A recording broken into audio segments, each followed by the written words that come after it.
I'm going to speak first. Okay. So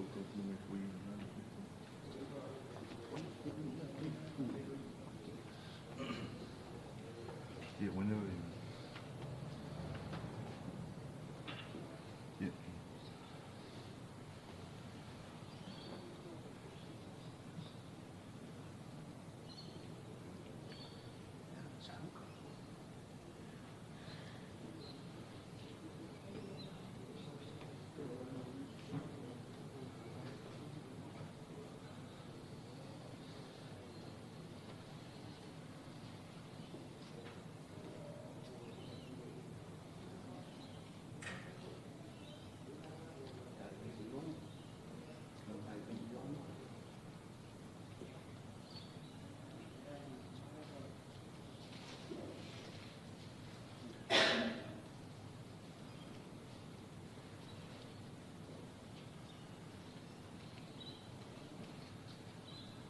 E Fuimaono taia le tau vai mato. Masulu le tau sulunga e pei o le whetalainga i le sao papa. I le paia o le nei tai au. Matoe sau ninga o le whetalainga o Taupoufa'i. Moevalē Seve Fuimaono. I le afio lau afionga le pateli. O te tūlai atu I le awa ma le mingao. E whai masui o Fuimaono ma Fuimaono. Safia o loapua ma loapua. Matua o le nei ainga. Ai ale Taupoufa'i o le paia. A inga safe nui vao ma latou tama. Ingoa matua ma sāta le aba. Ma le foi aba. E wala au whaalono atu. I lau awhionga pātele. O tai o sauninga. Leo wa atoa le tupe o le whawhau. Atoa lanu. E nua. A whaau. La foto I lau awhionga. Ma le tūpapa ia o le langi. A wale a mataina. O toi sauninga o le whetalaina I a Taupoufa'i Moevalē Seve Fuimaono. Ma lau whaalo alo lava, whaptai.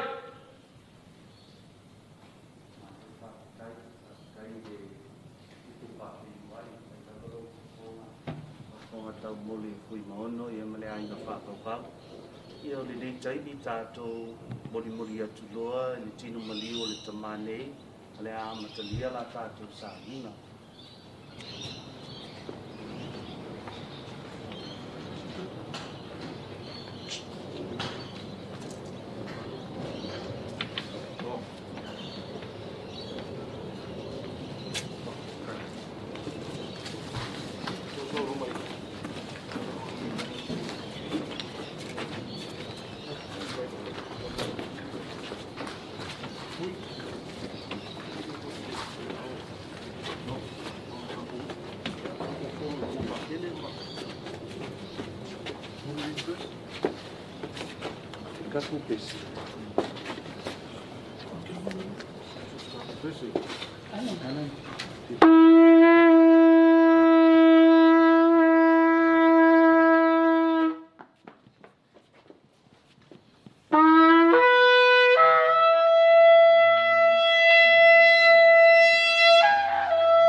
Le fio le ainga whakawau.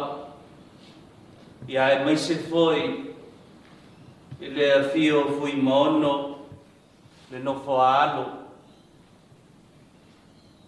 I le ne aso o tātou potu tātou te toi momoli atu I lumolo tātou tapau le langi. Ia le mea lofa o le ola o le soifua na ia foa ia I tātou. Lango matua ia lau sunga le whawhengainga Safia pene. Ai mai se lau whainga luenga tofia le atua I le nei aso. Tātou mulumulu lima whatasi I la tātou whainga tauranga. E o atua I se wha mai senga I ai mai se wha mawhanwhananga I ai ngana lua ai mai se le no whaaro I le nei aso. A fio mai, tala mai au I le nei aso ua tātou poto ai. E toe pai atu I le anga lofa ma le anga le leo le atua leo wala langa ai le nei taulanga pa ia ma le nei taulanga moria. A fio mai le nei aso I le nei manu I luma o le atua I la tātou taulanga moria e mo moria I le anga nga whawhitai. O le atua le tamale, atua le alo, le atua le anga nga sa ua sai ai tātou le nei aso I le suafo ni tamama le alo ma le anganga pa ia.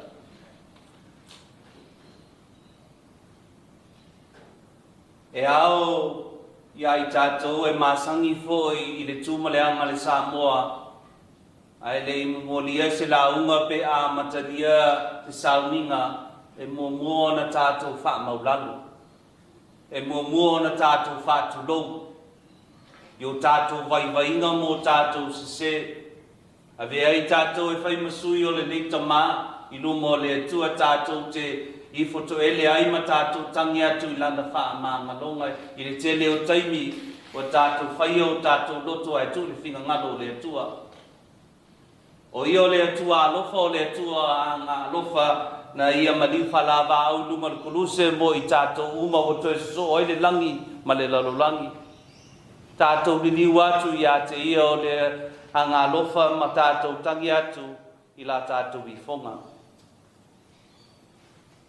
O te walau watu lau sunga le whawhengainga I a Safia pene I le te talo o le whatu e senga, wha mole. Mai.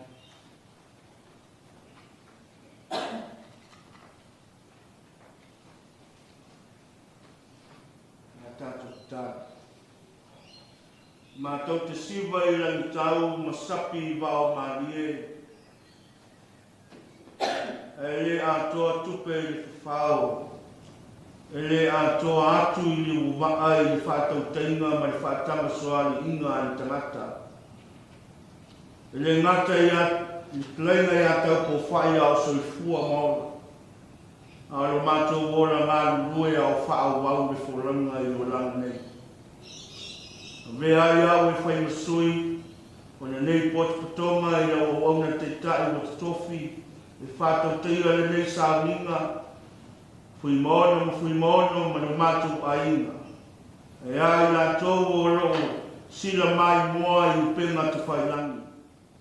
Mātou te whasifo whātasi o luma, I le awa I le mingao ma le whaaloalo e te tawai. A wao le sauninga e whai e fua. Pe a whai mātou te leiloa o na whaamaualalo I o luma I le nei tai au. O le tangata e le atoa. Ai mātou te whātangisia lau whaamagalonga. Le mana o lo toto, le tongi ola ma le taulanga e tasi ai e afe le ri. Na e toi whaatoa ai le tangata e le atoa. Ina ua pau le loloto le amasala ma le whaalu maina o le tuinanau o le tangata. Mātou te whaasifo ai o luma I le whaaloalo whaamule mole. Whaamangalo le I whonga alau whanau. Asa sēni a leu o lape o le sāwalinga o lau au auna o lewa e a ami le soifua ma le ola. Mātou wala au whamule mole, tāwhi mala le whainga malanga. Whamangalo I ona tiute na le ato toa ma ona whaipa. Mātou te tālo whamaina I lo toto. Ai e tāwhi mala lana whainga malanga I le ainga. Tāwhi mala lana whainga malanga I te tono o le kale sia o le sa tuitu ma ngā lulue ai. Tāwhi mala I le afi o anga e maise wō ma e masani mātou te loa o le oti o le muta anga lea o le soifuanga o le tangata. Ai a mātou I loa o na whaamaualalo I o luma I le awa ma le whaaloalo. Whaamangalo I mātou e o soifua ma o la pea. Whaamamaina I mātou I lo toto. A wa o ai e se la talata atu I lo maunga paia. O ai e se alua e le maunga oi. Wana o le ua iai lima mama ma le loto mama. Ma le ua le naunaulo na loto I le mea whātau wa. Ma ua le tautala wha ole I ate oi. Whamangalo I mātou le ne tai au ala I suafa o Iesu Keriso. Le li o le ola o le atua o le manu mano.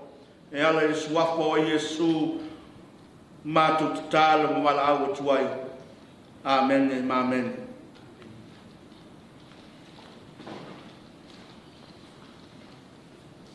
Kia mori lea ngana whawhetai la usuwa na whawhenainga Safia, pene. Waito whonga ma whonga tamu mori o I tātou uma.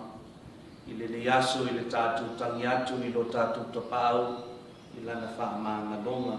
E mua I la tātou tauranga o sia I le nei aso. O le nei taimi o le atu ina atu pe o ana pōna tātou potu whale a inga. Ka nongonongo I mori mau, mai Samoa, Nusila, ia mai se foi tutono le nei stete ia matutuila. A le nei aso tātou te toi whanongonongo ai I le mori mau whale a inga. E moli o ai la tātou tauranga ia e mai se foi le nei aso e toi tu ina atua I le mea nofa na fua I le atua I luma o lo tātou tapau. O le ala taimi o te walau watu I la tātou moli mani.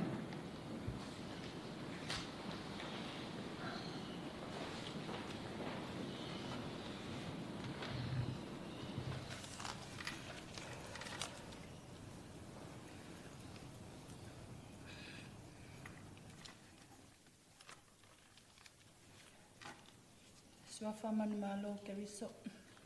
Te whaatalo whaatuai le awhionga I a Pātele, Morris Thompson. Whaatalo whaatufoi le paia la silasi o ainga ngalua. O wō mai masani, ua mawhai o na moli mawina, e toi sauninga, a Taupoufa'i, Moevalē, Fialelei, Seve, Fuimaono.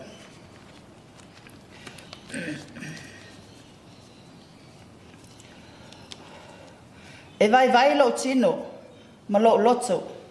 A o le atua o le papa ia o lo loto, ma lo tofi e whaavau.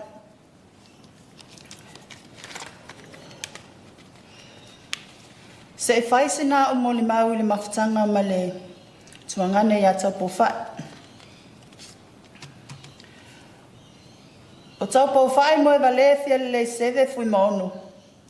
Na whanau i le asolua sifulu ma le wha.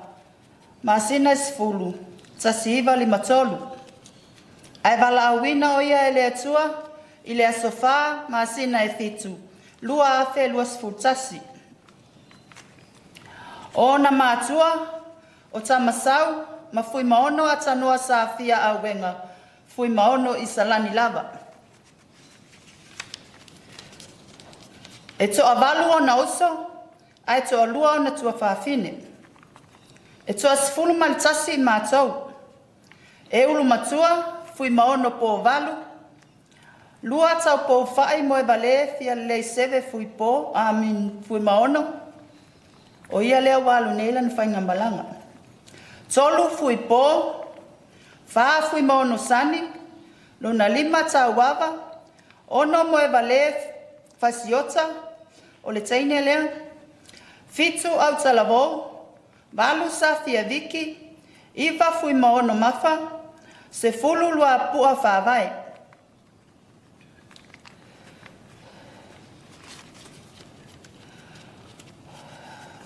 Sa whai poipo atu Taupoufa'i, ia sa vina tau whau, mai le lalafanga o piu i whale a lili. E toa lua la ua whanau. O te rom Fuipo mawawa tau.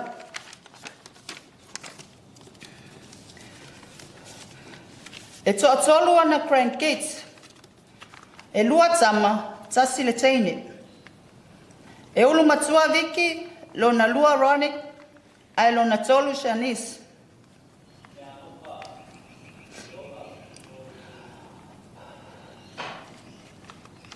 O Seve, o le tangata mua lea o le matou whanau o umatua.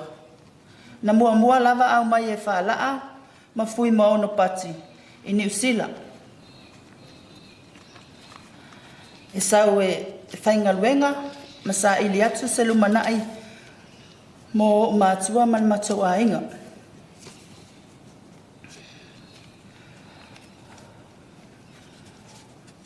O Seve, paulea o le tama o matua, ele e iu leia na onga.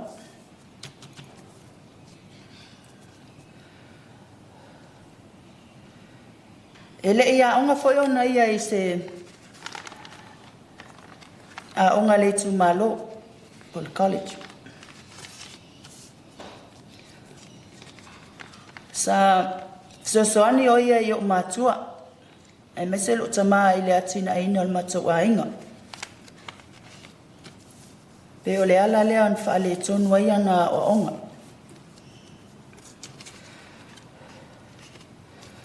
O le nei tuangane, o se tangata anga malu,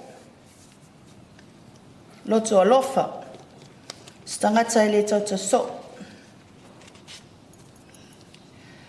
E nofo lava. Pau lava le taimi e te whaalongo ina ai, ua tauta le so Taupoufa'i. O le taimi e tango ai le awa. Ona fatua ai whaalongo ina lea, ua tele talai e tautala ai o ia. Stangata foi e maalia mo na winga e tausua.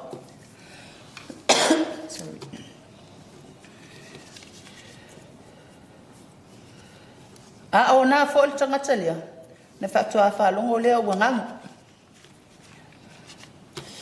E whai ma mea tō e a tama lau te inu whātasi. Awa o stanga tai mali tele mo no winga pea o nga.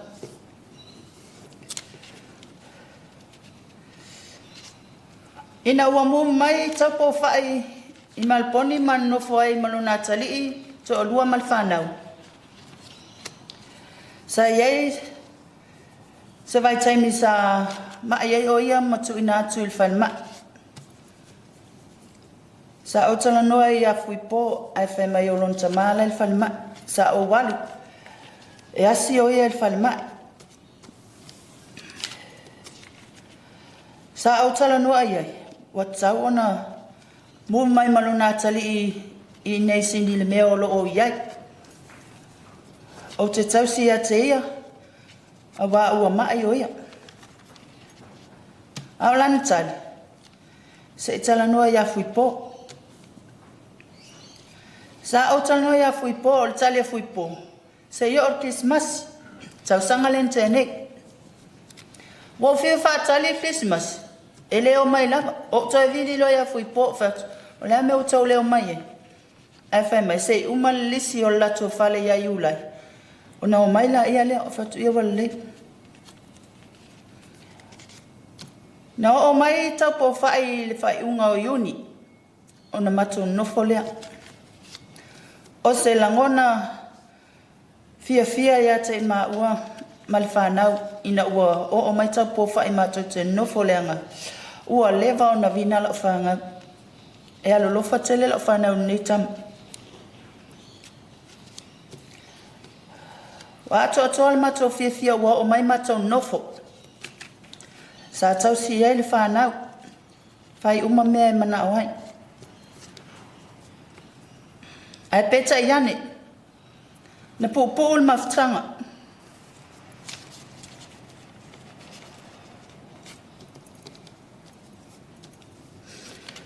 Ua nau le tasi le masina. Sa mato mafutai.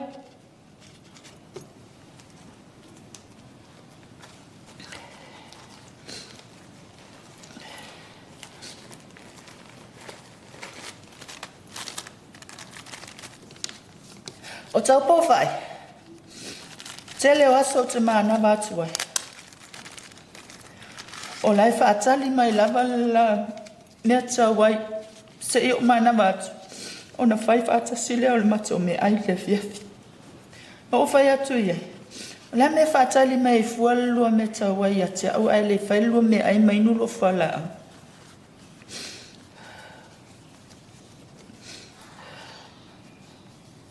Ai o te leilo. O lai whaatali atua o te I mato ai whaatasi. O na umalea. Ai ringa mai o te tano e lau le la piko. Awa o le to o lua lea o tau whaioni. E fia tele e whai le piko.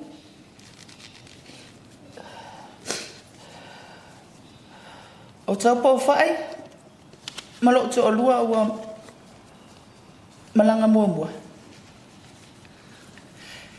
E feala mai lava le ti o le TV, e whaasasanga lava I le fast. E lei lava sasi mea ti e la TV, e ti lava I news o le fast. E support tele le fast. Ma whaalongolongo I news Samoa. O le ala lea, na whaaola ai e le whanau le wifi, e whaingofia mo la ua.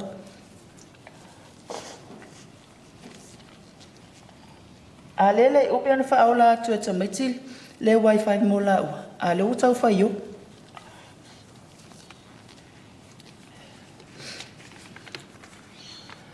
O Taupoufa'i le mato mafutanga pupu ule na iai nei malo to olua.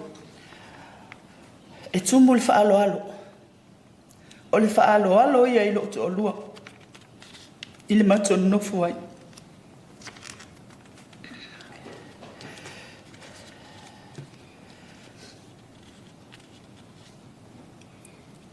O te iloa le lei fia o Taupoufa'i. Pe a whaalongo mai e ese sautala. Pe sili atu sautala e whailo to olua. E tilo mai a te au. O te iloa le leilo na le fia.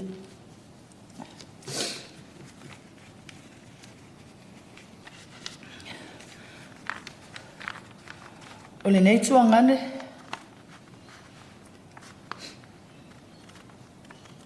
e whaangalunga tāo na winga. Se tasi o aso na o mai ai. O lunga iai potu o le matofale. A o lalo. E ele potu sa no foi o ia. E whaingo fia ila na savali. Se i tulou i le pafu. Ai peta i ane le na aso na o mai ai. Wa o te ili tu i tu i o whai tu o lo potu. Ai wa o tu lava i lunga le stepu tau e tu tu lava le stepu. E alua te fasili atu po a maia. Sa o whai atu i. O la mea wa e sa wa i lunga Moevalē.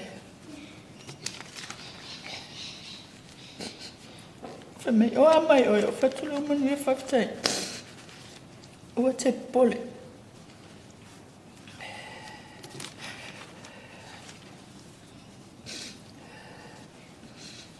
Na umalota e alu ilalo. Sa maningi o lo e mata ilunga no moenga. Ona. E le mawhai ona sa mani ilunga le stepu au alu atu lava. E asi atu a ulo potu.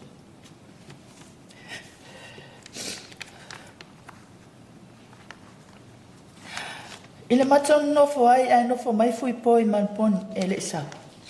O te loa le leile. Nau ta inga ma le alofa o Taupoufa'i lo nā tali'i. Ona o lo nofo na ona ia i malponi. O isi la fiafia o te loa le lei. O lo o alu lo na mawhauwhau lo nā tali'i. Ona o whai atu le ia alen. Vili te rong. Se itala noa i eia e alon tama. Ona whapenale on whai e alen. Sa o toma whai e whaafia lo na mawhauwhau. A o matonu no whai a wa o te loa lei. O lai alu lo na mawhauwhau i a fui po. E na ona ia lawa no fo mai malponi. A le uo mai umu.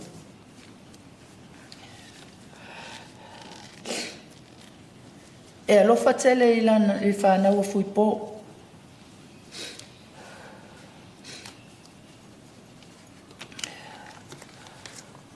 O se tamale lei. Le nei tuangane. Se tama alofa. Se tama ngalue. To anga lotu.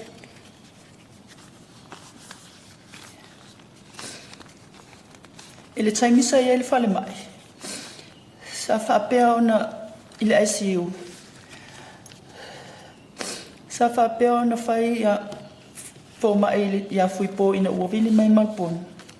O lona tama, to e lua aso e o lai. O le sa vile atu ai lo fui po FaceTime aku tala nuelo tama.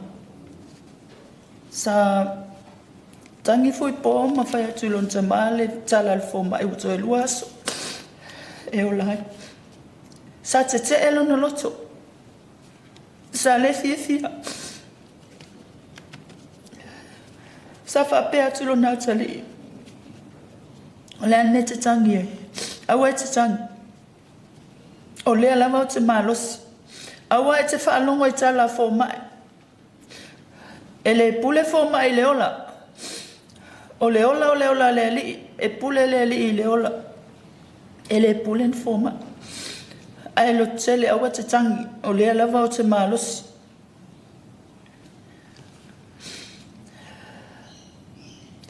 O se tangata e whinau matawivi o na tinga. A o walu atu ilo ni potu o te asiasia i a matua i whale mai. O te sau whae ma o tilo atu i o ngā tinga. O lo o tau wivi mai ia. Ai lima whai o na ofisa soani atu i o na tinga. A tau pae atu i eilo ta lima. I se mea o na tino a ita. Le taimilea ua luluti tinga o lo na mai.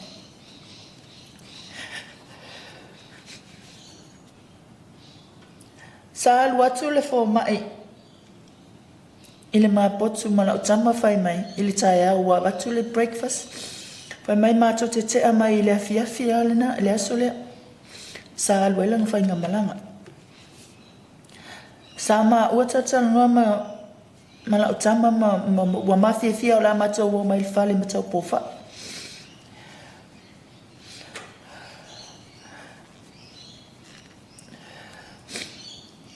Ai peta ian. Ua toe atu e batu le lunch. Ai whai mai a tea. A uma le lunch. O no mai le toso ma ua i le poto o Taupoufa'i o lo utuangane. O na ua suila na manava. O na whai atu lea. O mai le toso a utaimi nei o. Ai whai mai sei uma lunch o batu le ai. Whamulmule ave sa awa utaimi nei.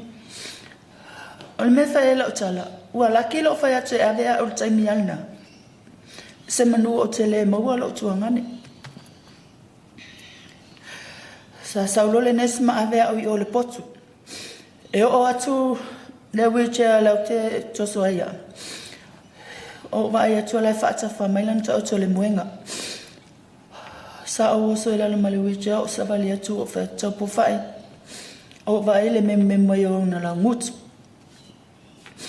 O la ena te whaalongo ina lo leo awa le mawhai o na tautala mai. Na o le o na la ngutu lau te ilo atu. Sa au wheloa ai atu ilo na ala whau.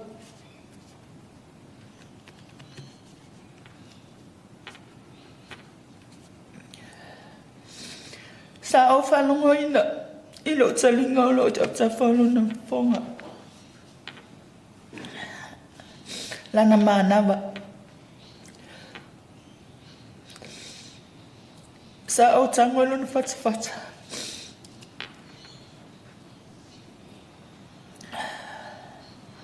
Ai peta ai wale ai sona. Mānawa ona na lasi mānawa lama lea.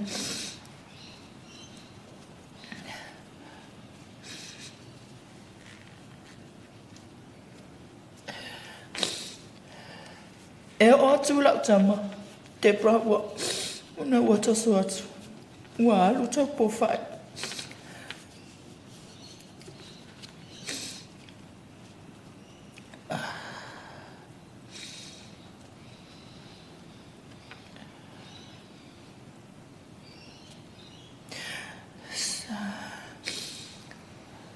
Sa tangi o ia, matau wala au lo na ingoa.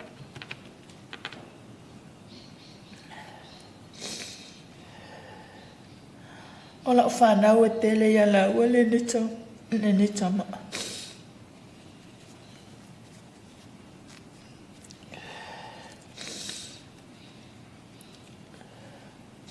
Ina ua umona ave o ia ona whatu a mao mai lole il whale le fiafilea. A wasa atu umatu o mai whaatasi whale le fiafilea. A pita ia ne ua aluna na whaina malanga.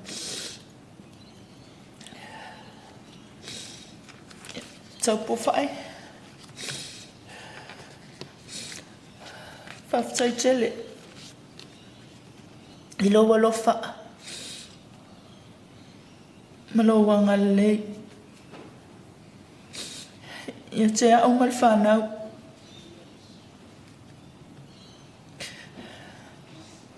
Whaftai wa e tali mai lo manao.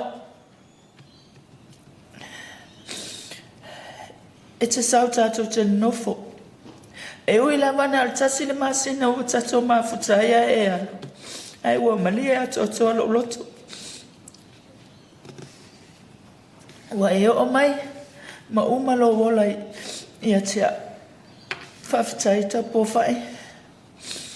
Whaftai lo tali manao.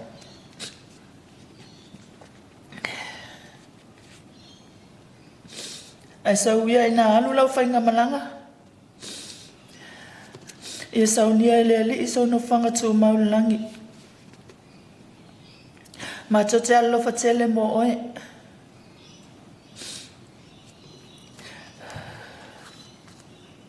O se mole mau pupu ule ali nei tūla.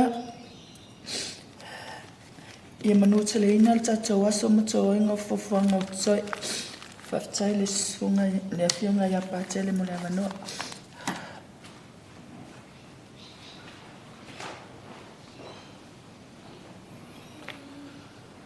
Whamalo whawhetai. Fuimaono mafa i le sauninga po o le whau. Moli mau matangofie. Taupoufa'i ate oe le tina ua tui whaadua lo fatu. Ono le walau pai a le atua. Nai mo moli le anganga whawhitai a wā o whai oe ma whafonga o na i o uso ia mai se na i o tuangange. Moli le anganga whawhitai ma le anganga whamalo. Tu mai ia le upu na o moli e le tina nei a mawha e whailea ma la tātou. Ie o le atatala i le nei aso ona o le nei sauninga pa ia. Ua tātou whanongolongo la i le moli mau, whale ainga. O le nei taimi ia o le tātou. Ma whau to eisi ai. I le anga le lei ma le anga alofa o le atua ia i tātou. I le mea alofa o le nei tamaa.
Yo le nei taimi o le a tātou whawhelo i atu. I le upu fola ia. O le upu o lo tātou li e mō mai lea i le tuspa ia. Nea o te walau tuai le tātou whaitaunga mō mua. Ia whapena fo i male salamu.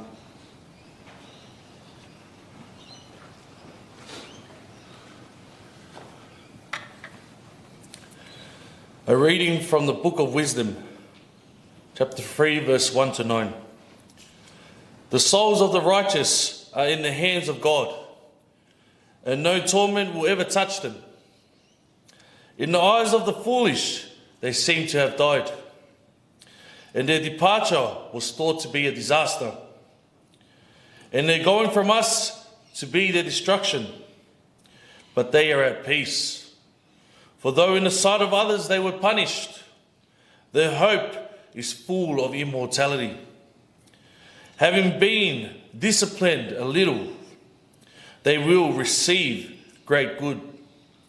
Because God tested them and found them worthy of himself, like gold in the furnace. He tried them, and like sacrificial burnt offering, he accepted them.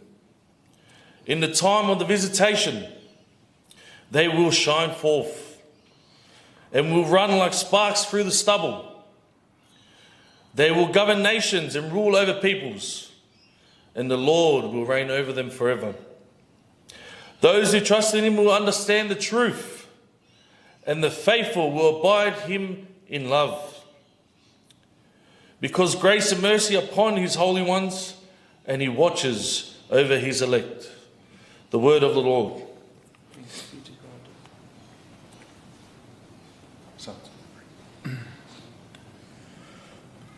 Psalms 23. The Lord is my shepherd, There is nothing I shall want. The Lord is my shepherd. I shall not want. He makes me lie down in green pastures. He leads me beside still waters. He restores my soul. He leads me into the right paths for his name's sake. Even though I walk through the darkest valley, I fear no evil. For you are with me. Your rod and your staff, they comfort me. You prepare my table before me in the presence of my enemies. You anoint my head with oil. My cup overflows. Surely, goodness and mercy shall follow me all the days of my life, and I shall dwell in the house of the Lord my whole life.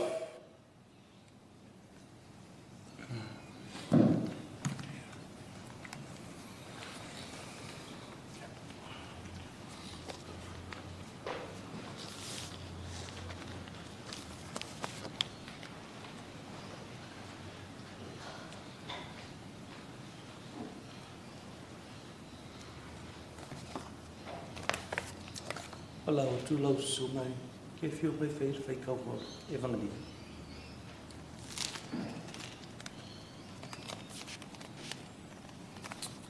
Ia fatasi le li ma o tou o le folofalanga le fionga pa ia le atua tātou te maua mai le evangelia pa ia a mātaio. Mātaio lona matau po e 5 a mata le faitau le fai upu mua se ia whaauau atu I le sefulu ma le lua. O le matua la tātou faitaunga a muia e whaanonoa. Whaafonga le au faitauina. Ua sila atu Yesu I le motu o tangata o na maliua e lea o ia I le maunga.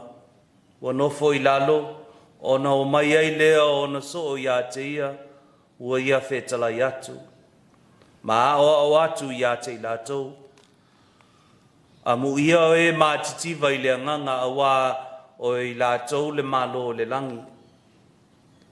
A mu ia o e whanonoa a wā e wha ma whanawhanaina I latou. A mu ia o e anga malu a wā e whai mo I latou le tofi o le nu. A mu ia o e fia ai ma fia inu le ami o tonu a wā e maa o ona I latou. A mu ia e alolo whātu a wā e alolo whaina mai I latou. A mu ia e loto mama a wā latou te iloa atu le atua. A mu ia e whātupuina le file mu a wā e tā ua I latou wā atali o le atua. A mu ia o e sa waina ona o le ami o tonu a wā o I latou le malo le langi. A muia o tou pe a latou upu leanga ma whasa wā ia te o tou ma latou tu ina pelo o tou I mea leanga uma ona o au. Ia o tou oli ma fia lava a wā o le langi lo o tou taui e tele. A wā na whapen na ona latou whasa wā I perifeta na mua ia te latou. Ia tupu ma ia maua le fionga pa ia le tu o tātou whanongolongo ia I mai le evangelia pa ia a mātaio.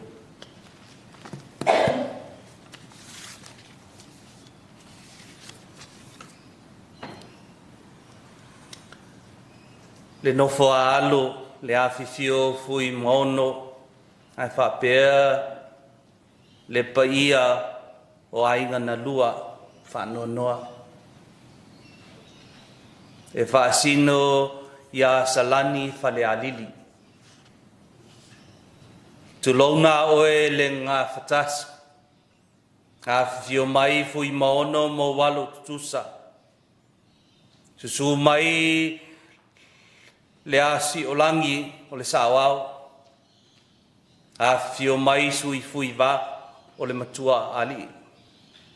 Ka whio mai tupua ma le aumanga o atua ma ana tulona le ainga sa tane a vai o le ali I mau o fale o polu. Tu lona lo o tō ainga sa te leava ma lo tō wha matua o tu fuai o foia. O ele whainga tā le o langa pe a motu sia se mafutanga fale ainga. O le nei tae au wa tātou poto ai. Fale ainga e si whātasi le vi inga ma le whawhetai. I loi mata malingi ma le anganga whanonoa. Ai la langa I lo tātou whātuatua le mea lofa. A le atua e ala mai le tamā. Ia Taupoufa'i, Moevalē, Fialelei, Seve, Safia, Fuimaono. I lona o langa. I lana tū. I lana ngai oina. E ala lea I lana waa malona ainga e ka le sia malona atua. O moli mau po la unga e whaia I whale lau wa singa whape nei e tofu ai le tō wha ma le whautanga. Awa foi le mawai le whaososonga ina ia whaia le upu e mali e le whaalongo a ainga. Wo mai masani. E tu ngofi e foi le whaososonga ina ia whaia vi inga o le neita maa ono le loto maa fatia. E whai ngofi e ona wha mamafa. Vi inga ai ngalo ai le ano le soifuanga ma le maliu. Ma le taunu unga o le tangata kerisiano. Awa o le ano ma le autu o le soifua o le neita maa. Pe iona tātou whalongolongo ai ana po I moli mau mata ngofia e maise le moli mau o le tua fine I le nei aso. I lona whātuatua, ma lona whāmoemoe. Lona soifua o le maliu, o le awala lea e whengai ai o ia ma lona matai I le langi. I le nei sauinga whale ainga ua whaasino lea I la tātou talitonunga whaakerisiano. Ua awina mai, e le tua lona alo e tōtasi e avea matongi ola mo I tātou tai tōtasi ona o lona maliu whalawa au I lunga o le kuluse. Ua toe te tala ma whausia ai le awala lea na pau ona o le angasala. Whawhetai la I le atua I lana pule whasoa. Lea ua toe maua ai e tātou le whanau le mamalama ma le ola e whawawau. O aso whapenei e no ngā ai le mawhauwhau ma lo tātou whātuatua. Awa a tātou so ifo I lo tātou o langa whale tangata ua tātou whisili. Aisea. Aisea le mea ua tupu ai le nei whalavelave. Aisea le mea ua to e sea ai le nei tamā ia Taupoufa'i. Tātou te whaalongo pēa I lea whaupunga I aso whapenei o le whingangalo o le atua. Le ainga whavauvau, se I tulou. Ai le tāofi e leo le whingangalo leo le atua. E leo le whingangalo le atua e tupu whaalavelave ia I tātou. E leo le whingangalo le atua e to e sea le mawhutanga se ta māma se ainga. O te iloa e malingi lo I mata o lo tātou atua. E pei o le malingi o lo I mata o Yesu I le maliu o lana wo o la salo. Awa le mea lofa tā ua lea le atua ua mang na vaina ia I tātou le ola.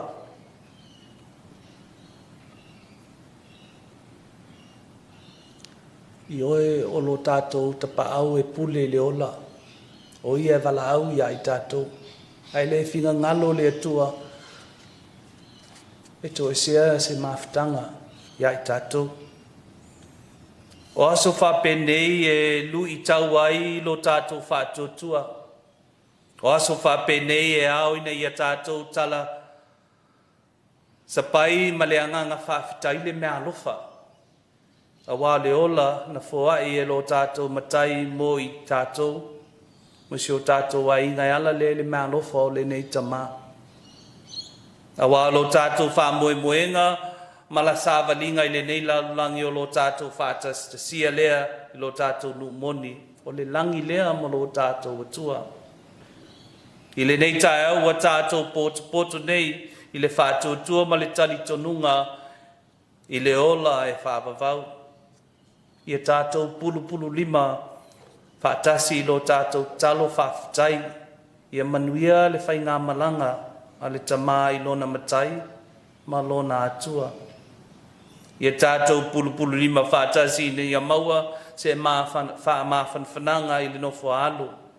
Uso matua whawhine le ainga atoa mai le ua maua mai e le whananga sili o le atua lea. Ina ia mawhai e ona tātou tau ave le nei a venga whita ma le whaingatā I loi mata o le alofa ma le whātuatua I le atua. Awa o lo na alo lea na meliu I lunga le kuluse ua toe so o ai le langi ma le langi ona o lo na alofa I ate I tātou umalapa.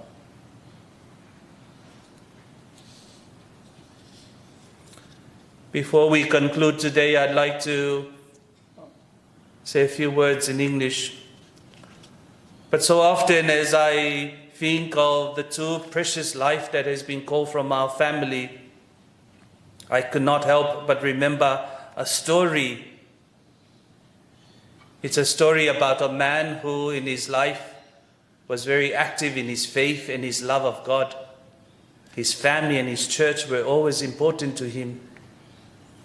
But the story told that one day he came to church. What the priest, the minister said irritated him. There are times in our lives as human beings what people say to us annoys us, makes our blood boil. We Samoans get very upset. We are such gentle people, but we get very angry.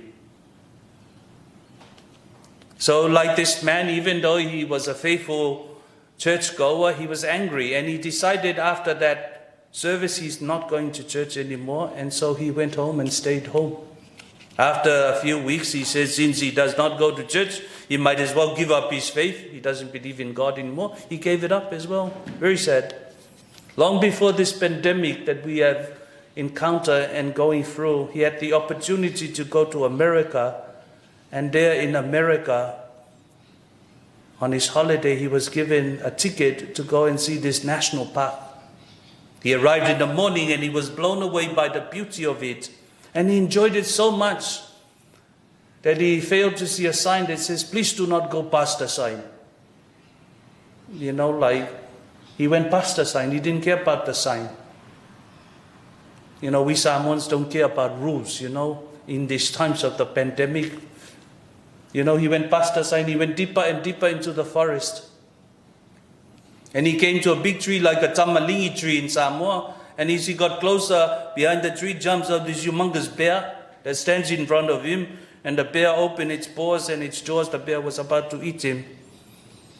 And he said to himself, in mind and out through his mouth, God help me. He says, God appeared to him. God froze the bear. God said, what do you want? And he says, the bear, I do not want to be eaten by a bear. I want to go back home. And God said, why you call to me at this time? Pulol fala vela vala au mai. Le yele ala ngau ku fa sa mo le mulo le lima kapa le ofi.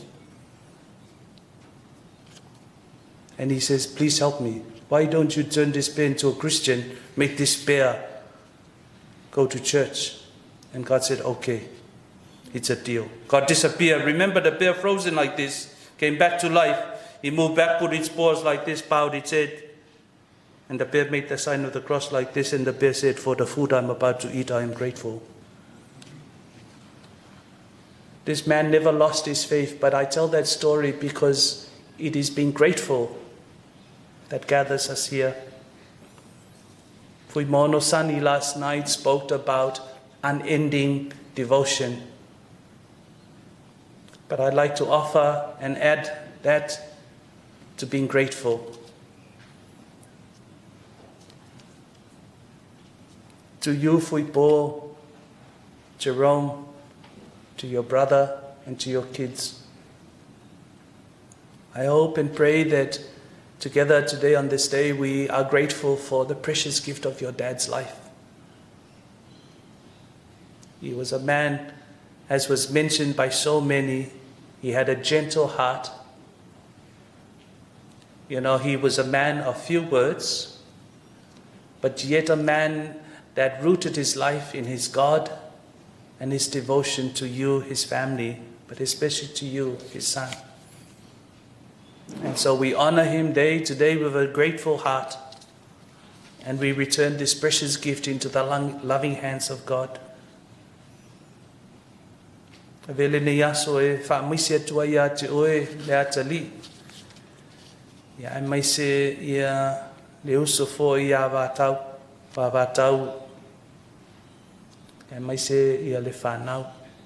Ta alo whai i leo se mea. I mawhai o na tau ave whaingo fiele nei avenga. Ai tātou talo i le nei aso. Ia soani atu i le anganga pa ia. Ai maise ia le whaatasinga o mātou le ainga, whapea le langlong sua lau whainga duenga le whaamaisenga ma le tatalo i ate oe le atali ma le ainga. Talo whai a oe Fuimaono mafa ia whapea fo i Fuimaono sani. Whai lava o lua ma sui o so ma tua whawhine i le nei aso ma si o tātou ainga whapau. Talo whai si o tō wainga. Na wai sao lele lava e no ngā le mawhawhau su e ngā tāse upu e wha mawhanwhana i ate o tō. E pau le talo ia maua i ate o tō le loto tele o yopu. O le ale mea na tupu i ate ia. Ai sa ia pi ia lava ma mawa'alo na whātua tua i le tua. O ia na saunoa. O le atua na ia foa i o le atua fo i na ia tua e wala aulia.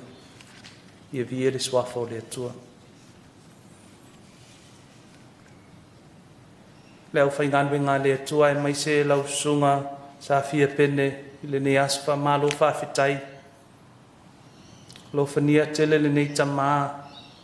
Ona olo na whātua tua e mai se fo i lo na tiute malana ngā luenga. Sa ia ngā lue i tono le ekalesia. Pa malo whawhitai wa i ulau ngā luenga. Ia e whio atu matali le leia, le whaamrianga le atua mo oe, mai tātou uma. I le swafa le tamama le alo ma le anganga pa ia. Amene. O le nei taimi o le a tātou tatalo ai, whaatasi le tatalo sili lea na hao ao. E lo tātou ali i mo i tātou, whailea mala tātou. Me alofa le whainga malanga le tamā i lo nāli, i lo no whaau, no whaanga tū mau le langi. Lo mātou tamai o le langi, ia pa ia lo swafa, ia o mai lo malo, ia whaia lo whinga ngalo le langi e peo ne e whaia le langi. Ia e whai mai a te mātou le asu nei a mātou me ai e tau ma le asu. Ia e wha mangalu mai a te mātou ia mātou wangsala, e pe ona mātou fo ona mātou wha mangalu i nātu, ie wāngalenga mai a te mātou. Awa fo e te taitaina i mātou le wha o sosonga. Ai la vea i mātou mai leanga. Awa e ole mana male vi inga i wha vau dawa. Amen.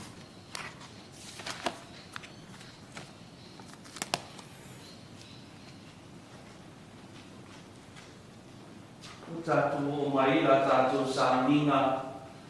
Whamawai atu ai i le nei tamā. Lea tātou koe whaidonga ai. Ia mesina ai mai se le aso na papatiso i nai o ia.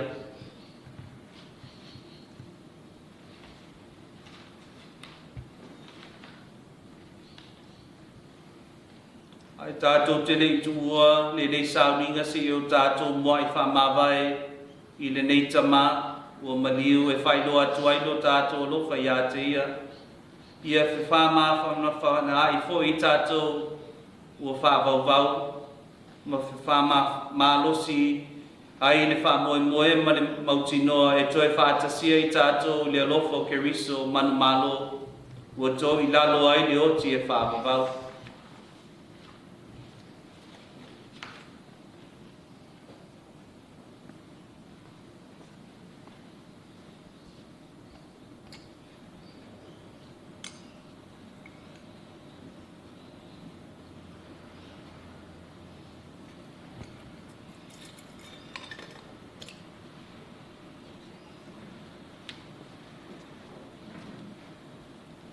Nei taimi tātou te sausau ai lona tino.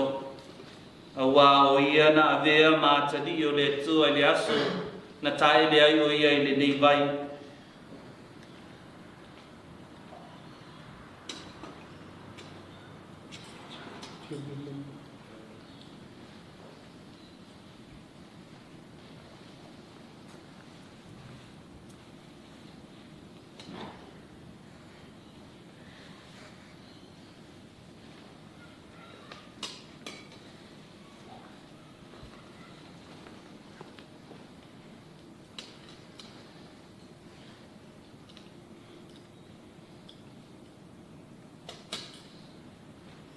Fuimaono, Safia, Fuimaono, Sani.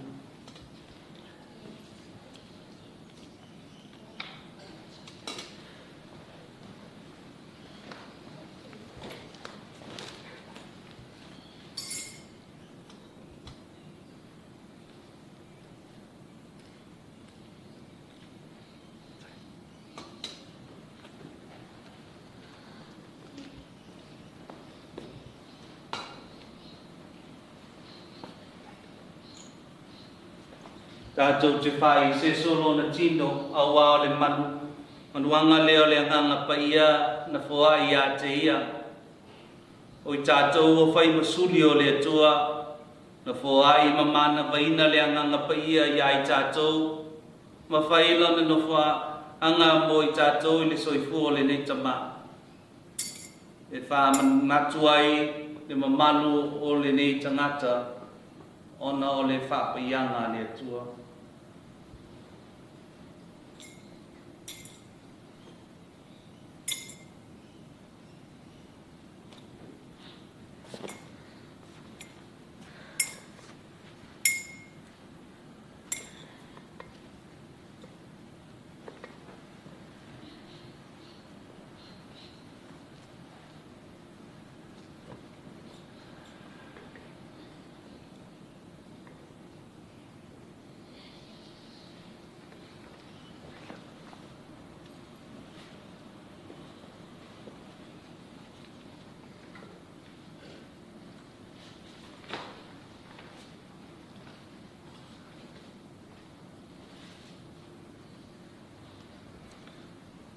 O te wala watu, i tātou tali nei tālusanga, e tolu o le amo mori atu i lumo le atua o le tali, le ali e manutua e pei o le fuefu ma le lefu i mātou, e pei o le mutia o mātou waso, e pei o le funga o le vau.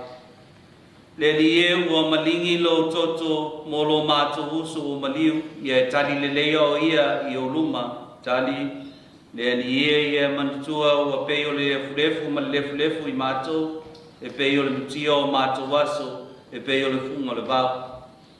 Ia alofa fua mai ma alofa muti vale mai le li, e te lengese lona tō sā, e te le fo i lona alofa, tali le ali e manatua ua pei o le fulefu ma le lefu i mātou, e pei o le mutia o mātou waso, e pei o le funga o le vau.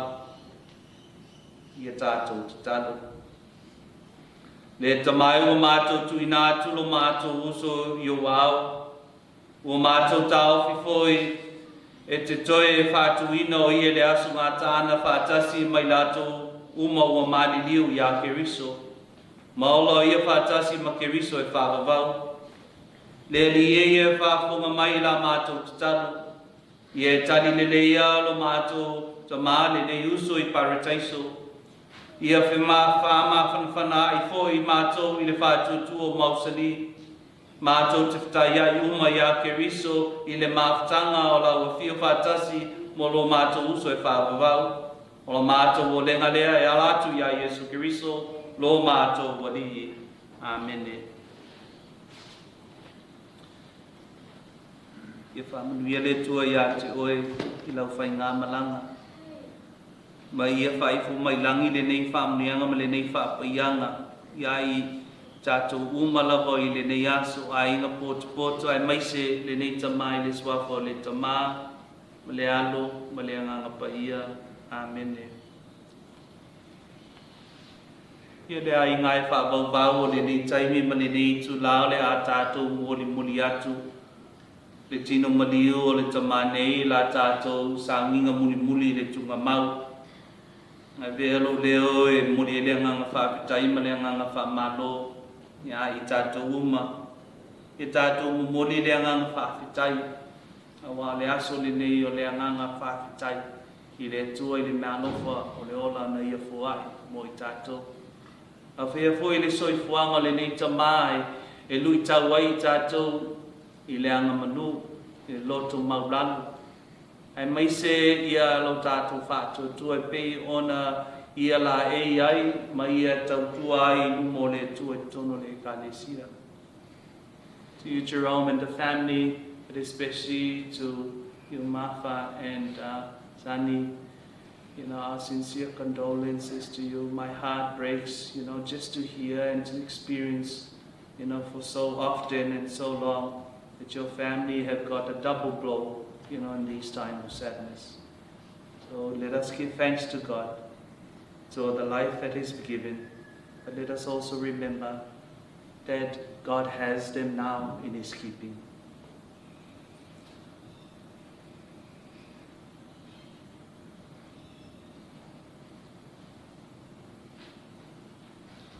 Le nei taimi le tātou pese, ia hai mese foi o te wala watu le tātou ainga, le tāpinganga, o nā e, ia hai mese foi usamani o le tamani.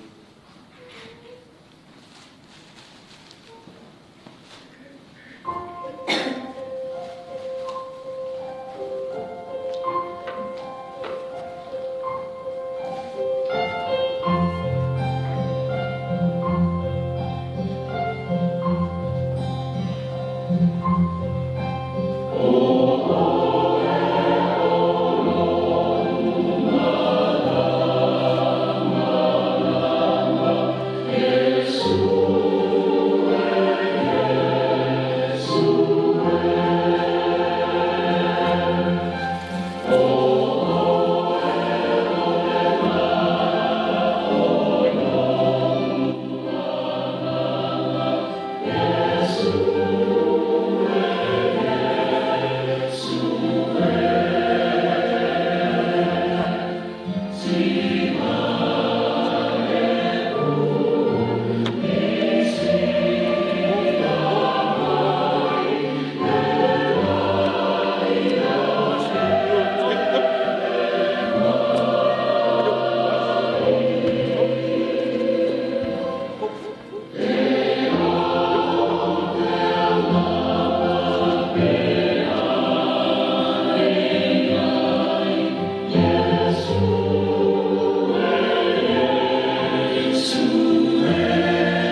Oh, you're here.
With the candles, they did a thing with the candles anyway. Well, you got a first day with the pizza, I and a pizza for right? And then for the next one, I got to do something like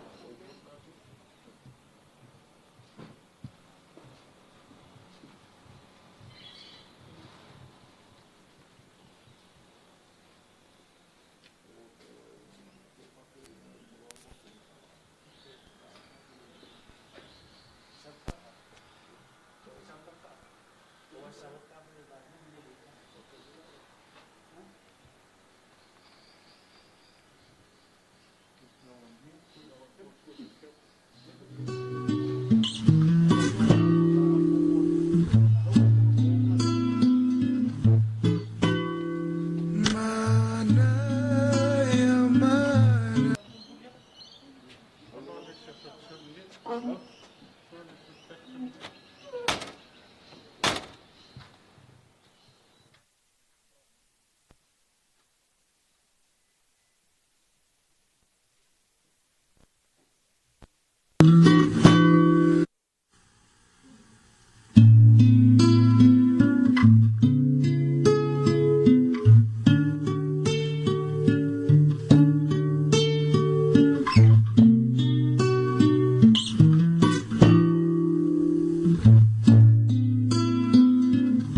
Taupoufa'i inawa na lo fafua ya te tau mane ya pepe se ya pepe se aleluia fafeta ya pepe se ya pepe se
Ke tātou talo.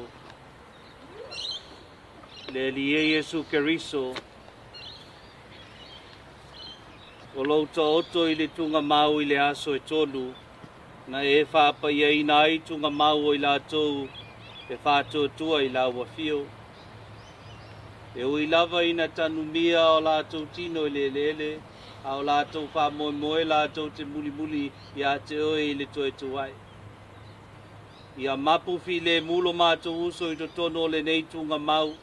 Se ia toe whātu ina o ia. O oe lava o le toe tū ma le ola. Le lie Yesu. Ie vaialo mātou uso i le māmalama o lo fufonga i le mālo o lo e fio ai le whaavavau.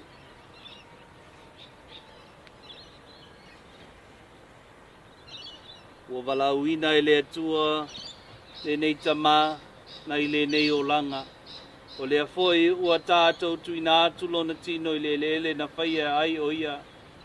Na mua i toe tū ke riso ma i tātou i loa ua toe whātuina e ia o tātou tino anga vale.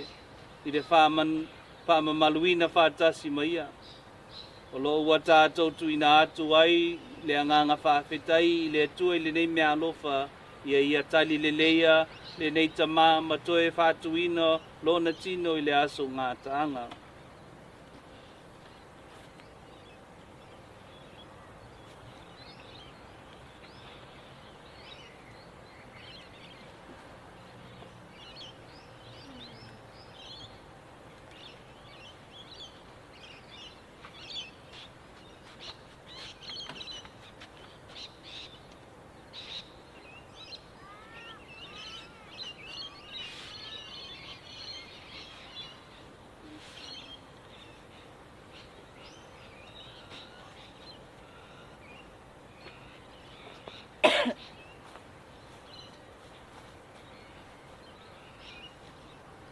Tātou te lehi tui nātu lona tingo, maliu i le nei, ele, o te kalau watu i le atali, ia Jerome, ia me se foi luna whaalo, ia whapeo ia le tina ia mapa, ia whapeo foi sani, ia mori atu ma whato wha atu i le tamai le nei tai.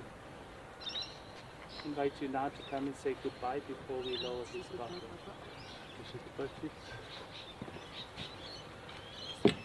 Watch out for your phone, Taupoufa'i. Bye, Papa. Say love you. Papa.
Get up, boy.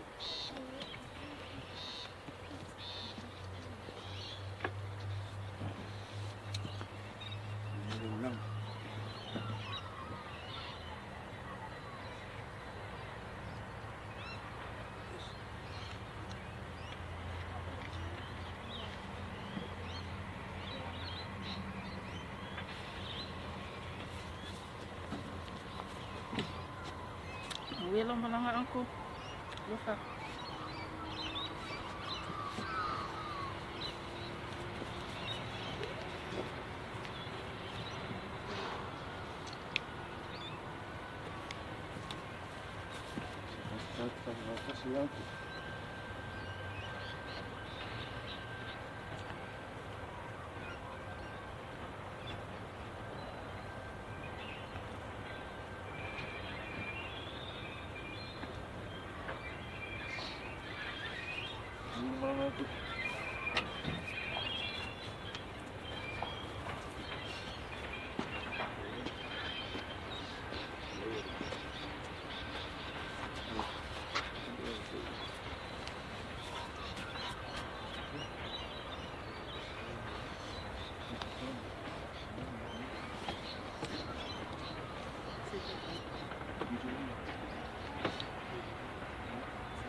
Bye, Papa. I love you, Papa.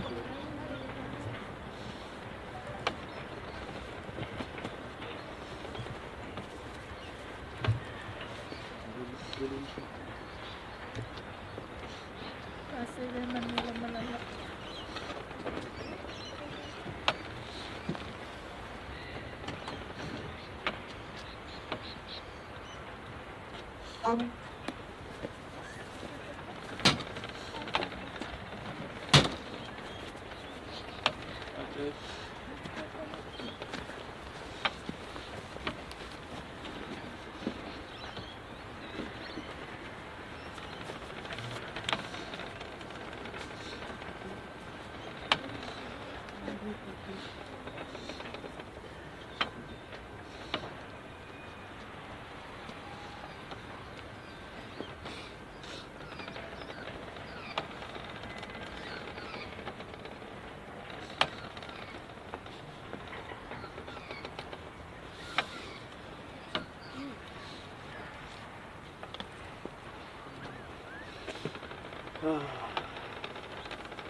Take care of that, Uncle.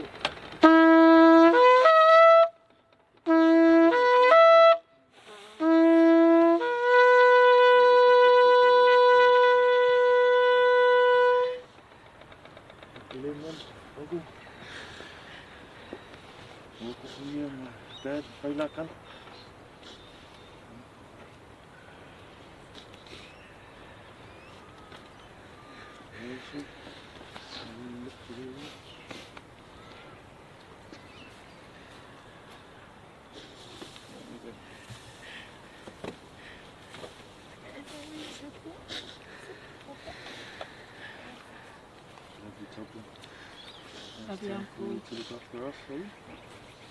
Yeah, love you for no.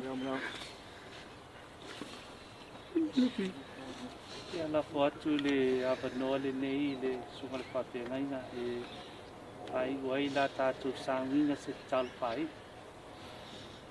Tātou whai talo. E le mawhai e upo o le ngangana o na o tufia loi mata o le whāno noa. E ulu mata fo lau pe anga lua ina e le mana o lo wanganga. Ia ai o loto mo fina ngalo ua nuti mo moia. O na o lau wala au le liku. Me ngata ia te Rome, ma le whanau, ma tau, tina le ainga. O matou ainga o tangi maiala I Samoa, ma New Zealand, ma so te tafa o le lalolangi. Ai a Fuimaono mafa, ma Fuimaono sani, ma le matou ainga, matou moli mawina le tuina atu, o le tino, o Taupoufa'i Moevalē Safia Fuimaono I lona nofo anga mau. Whawhitai mai ana nafi o mai le ni aso. Matou whalongo ina le pai mai o lo mawhana whana nganga paia. Moni ai upo lau a fionga amu ia e whano noa. A ua e wha mawhana whana ina I lato. Whawhitai le ngaluenga whita lau au au na patele. Me tāpenanga o sauninga ma mea uma. Whaamanuia le atua. Whaawau lo nganga e whaamawhana whana ma whaamaise. Whaaloto tele isi o mātou waina. Ao le nei tae ao ma le tui nātu o le nganga o lo mātou tamā. Ao lo na tino I le lele. Mātou te avatu ai le vi inga o le whawhetai a te oi. A wao le ala fua o e whata oto. E iai le aso I te wala awina ai mātou. E peo I lātou a mua atu le lao ai. Ma le whale apitanga o e saunia mo e whatu atua I a te oi. Whamanuia ma whapolo au. I ne aso e maise o mātou ai ngā uma. O lau au na o le sa taitai matui matangioloi. Whafoe sa ninga o si o mātou tamā. Ai maise o I lātou sa tofu sao Fialelei. I whamoe pe o na iai lo mātou poto whatas. Iai lunga ia te I mātou umalava. Le manuia o e le atua tamā. Le alo ma le mawhutanga whai pea ma lo wanganga paia. Nei se ia oi le whawawau e whawawau. Ai alua o mātou tatalo ma walau atu ai. Amene, ma amen.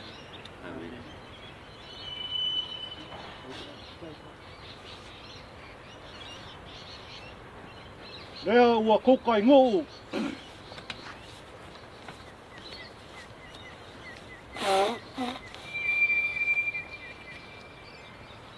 Lea ua kukai nguu.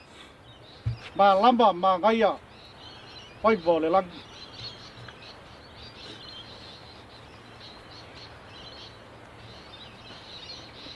O lea ua ae. Mang singa.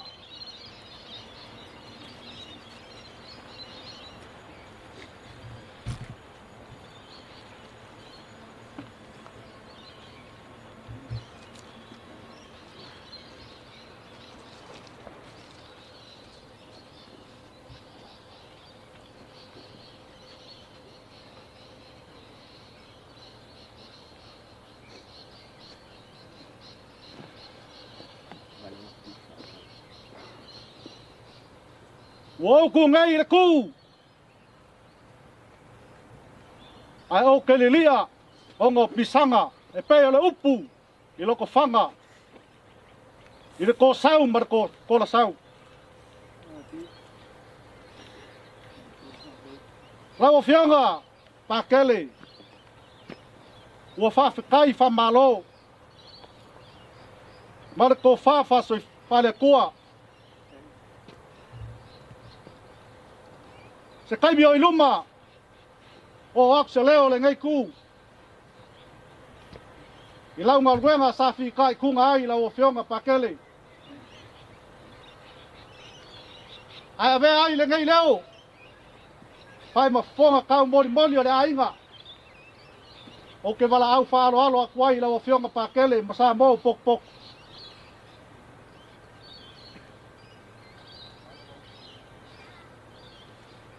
Kako kau au aku umo i le maokau Fuimaono mafa.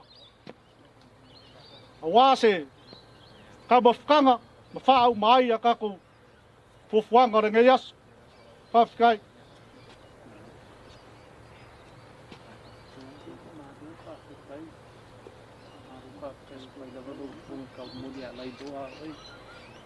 Muli fo i se nganga whaakai mo ka kuhuma ia.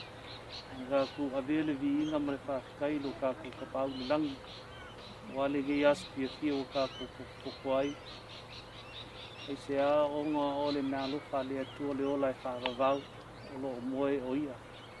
Ia la le vi inga mare whaakai. Ia. A tonu muli ele nganga whaakai le ne as pa malo po i whaakai lau sunga le whaakai inga le langolango sua i le ne asu. I le ta aluenga whai le ne asu ia. Ave ia oe whai mita sui i le ainga. Ai le a solo muli lo ni tangata ia i le polava se lido o tele le pia mafuta. Ia whai ngata ono o tuto ngō po i ma whi au o le ne asu. E le umalava ia tiute mga aluenga. O lo ta penga ma whaatari mai po le ni tangata ia muli ele nganga whaakitai.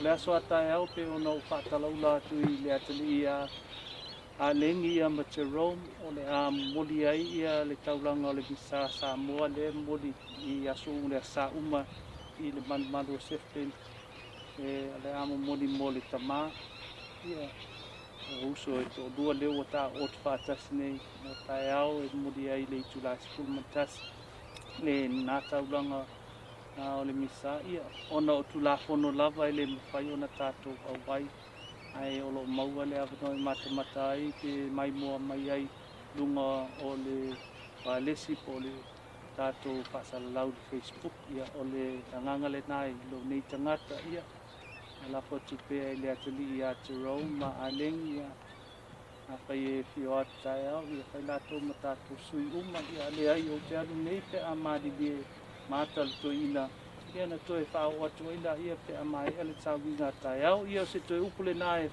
tadi whai tau atu ai ia e te oele whai launga e masi o tātou a inga whaavau. Jerome, my prayers and my condolences to you. Especially, you know, I think you've lost a dad, but you've lost also your mate, your friend. someone that is dear to you. Thank you for your love of him. You spoke very beautifully that you made the decision so young to look after your dad. And I think that's a tribute to you. So thank you to you, our prayers for you and to your children, and especially to your family, as we gather here to honor your dad, but also to honor you guys. So thanks very much. Ia, Fuimaono, ia, amalo lava ia te olua talo whai wa mafa lava lea venga si o tō wainga i ona o whapai atu, o whaalata lata atu. Ia, me ia le whaamata whanwhanganga lo tātou li, so le se ailo I mata o le whaanoa noa, ia, me se fo I le talo o le sunga le whaafeangainga ma whaifeau o lo o nofo talo mo le whainga malanga o le tamanei. Ia, o se taupu le nai, pai atu ai le anganga whaatai, ma le anganga whaamalo, whaatai.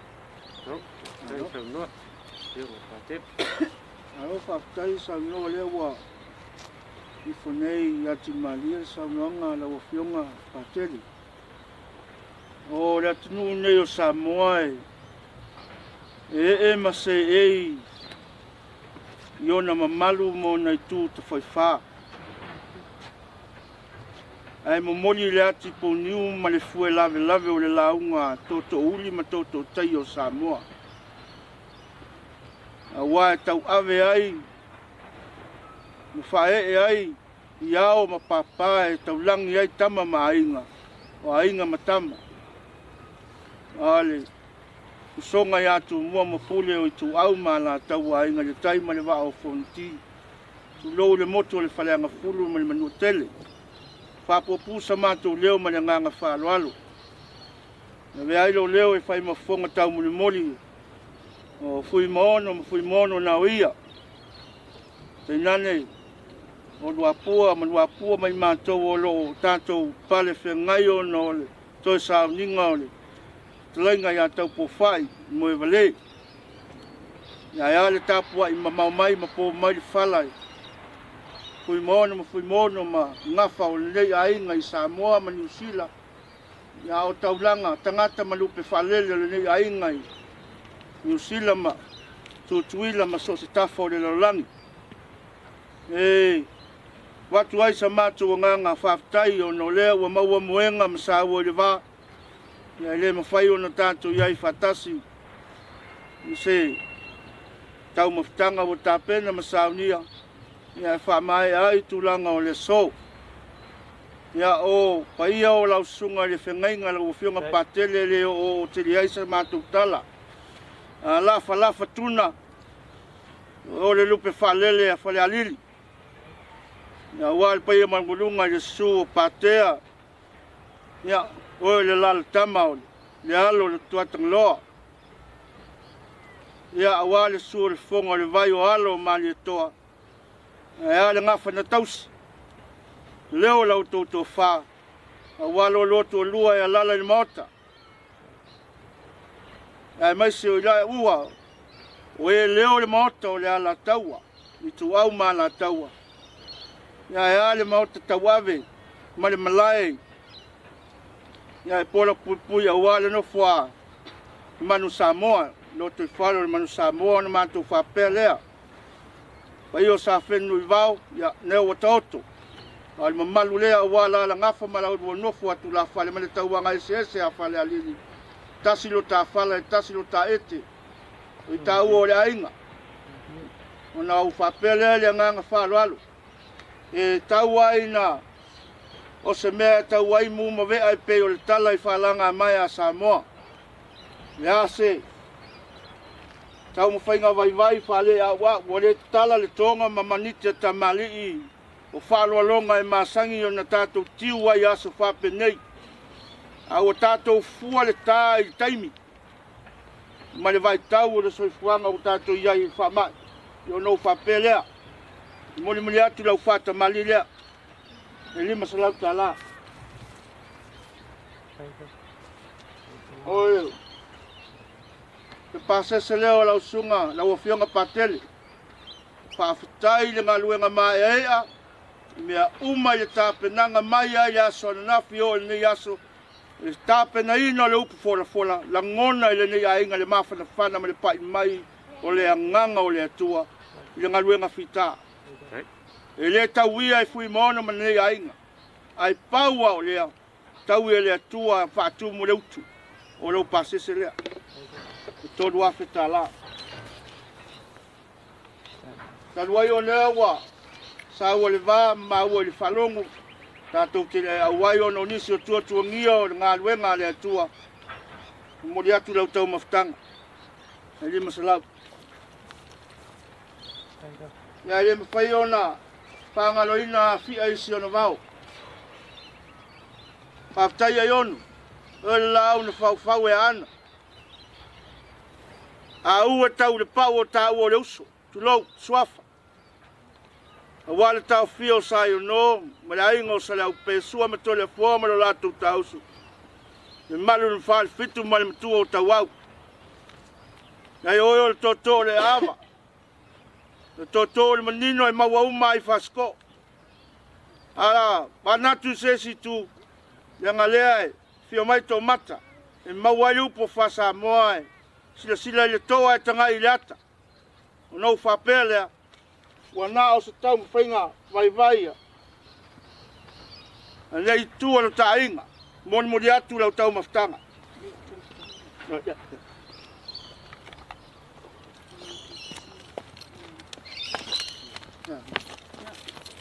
lau tau mafutaga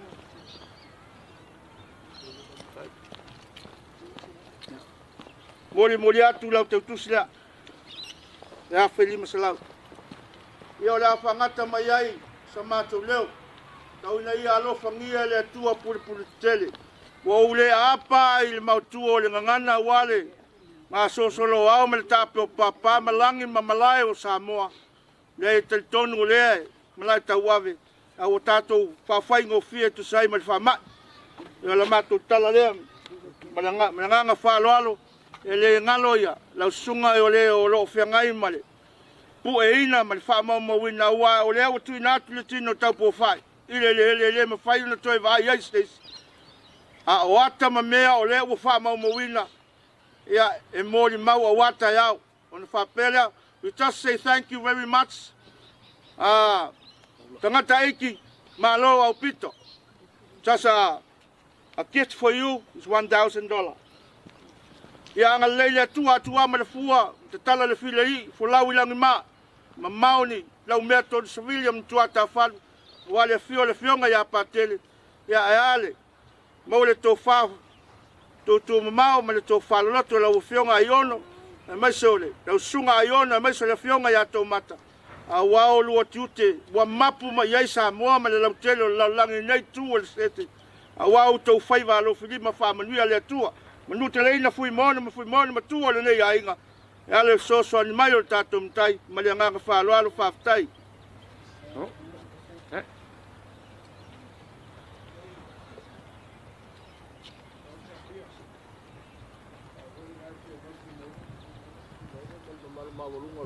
akao sisi kuga ma lo ulu e saula ia e o lea fio aku pakele uma foi na saugo aku pakele ia feo i o le lagi apa ulo le laku ko au mo le laku saugoaga ia ua uma kako upu apea lea o le maau le so o lau fa'aloalo maualuga ia pakele mo makukakaka i o ai a ua e magaku age ai a le makukala i le so afai ua kou ai i afe fo'i fa'amugiaga le kua ma fo'i aku le gai kua o le kakou aiga a o le a foi se auaugaga le kau i le so i lau kou silasila ma le kagakaga'i i le kaumafaiga o kigo e ua maliliu ma o lea ua mapu aku lo kakou kamā i le gofoaga mau o lea ua kaokolua ai le seuga i o lea ua uma o ga'ave fo'i ai le fa'amugiaga pakele ua kakalo i le fa'amugiaga o le makukala lea laulu Safia e le koe kele se kala peia ngai fikalai o kau o le uso a kau e a fasiko a yongo male au pepe ia ngai kia fio mai a fio mai le pai o safengu i vau male la kukama e le koe eisa ma kukala e fasilia pau lea o lo kou whaaloalo lea kai le whaaloalo alo fangia le kua ia mo fose ko whapa kele lea le wo kaku e il nge yasu o le wo umanga saungo ia peango whako le kaku kala lea uma mavaenga le tunu wa masa ngai la ngo kanga ko upu Ya luangea le mali ko ma malu le aka ko fa mua I kamai feoyo kala le pe fo la sunga la ngai e fia malai ke kai ele kasi se fa mungianga o le fa mungia ile ko ya ke oi fai o le vai fale fafu yo le ngo fo ya le nga le ia sang fa mungia pe I lau sunga le fa fe ngai ya pakele o ko ka ko kala le so ko wa mal fu al ngia so ma kala me fa solo le seunga ya ile anga le leo le kua I sio ka ko ai nga Fuimaono e lo ko fa kupu le so ya le u ma ko fa pe aku ya fa ke kele fa lo ya fa ko kumu le tu me fa ngao lo ko wanga le lo sui al fongo mal ko le malo ya le ma ko kala le fio pa kele le ya mo ngio ka ko waso u fongo koi Te lo la tatu mai tasi tu sai male saunoanga ayono pa tai mo famanianga pa wa le me ngalai mo koi kaliak ele maso salo Fuimaono matua ni ainga o lau famanianga le famanianga pa tele ele maso salo ai faftai tu sai mal famanianga ni yasu ya se me wo o yai le fai Fuimaono ya madia fino pa o le mamoi wa mai le tu e o si al taulanga al fai fonga le o lau saunoanga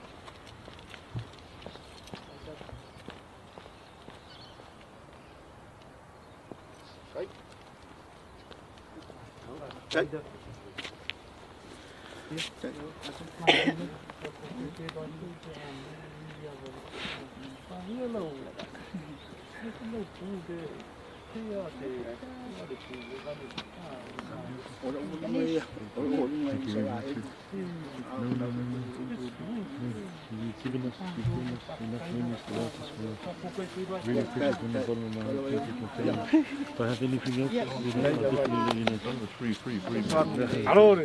Thank you, Paula. Appreciate it. Yeah.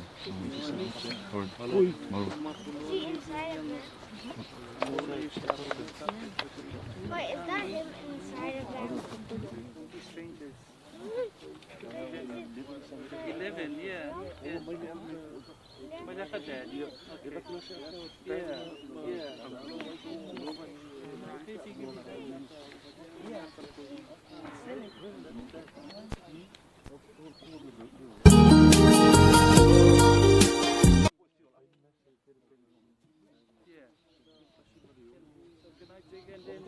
And then you know, we just pick it up or drop it off on Seve.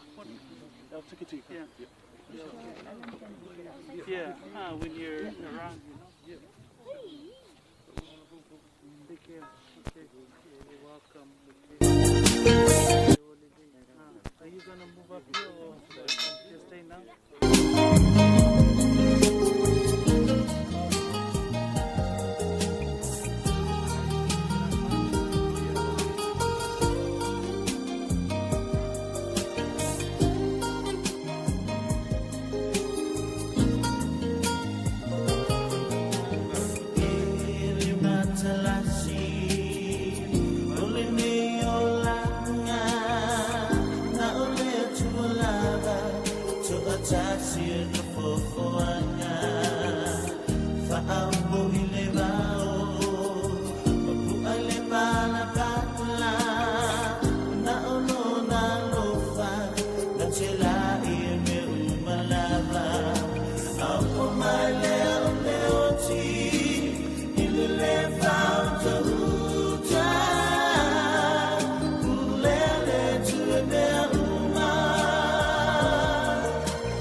Sela e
Oh, they think it's 66.